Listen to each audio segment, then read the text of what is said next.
Gusto mo ba magka-cash? Tara, i-convert na natin ang Ggifts offer mo.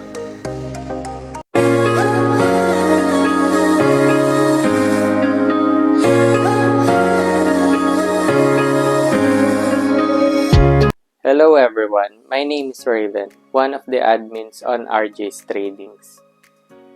For today's video pala, quick update lang tayo sa ating Ggifts conversion. Sa dati naming video, nag-provide kami ng 3 ways kung paano ma-cash out ang inyong Ggifts offer.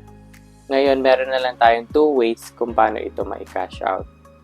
Yun ay yung via pay bills and yung via QR process.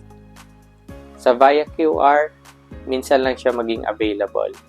Not always available ang ating QR. Madalas Friday to Monday lang siya.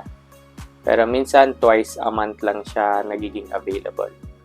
So yun, ang pinaka-usual process natin is yung via pay bills pa din. Sa via pay bills naman, magbibigay lang kami ng biller sa inyo. Ipa-process natin siya while on video call or meet up. Sa meet up po, Tanawan, Batangas tayo, or nearby cities or provinces. Yun lang po, maraming salamat. Ngayon, paano mo naman malalaman na may Ggifts offer ka? First, you just have to open your Gcash account, and once open, may makikita kayo na Borrow tab.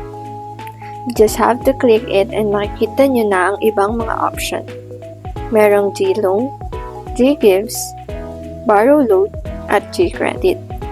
Since ang papakonvert nyo ay Ggifts, i-click nyo lang ito para malaman if meron tayong offer galing kay Gcash. Kung wala tayong offer, ito ang makikita mo.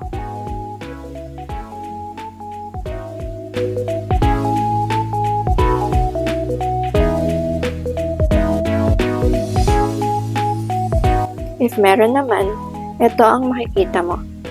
At yan lang ang allowed na ma-convert mo.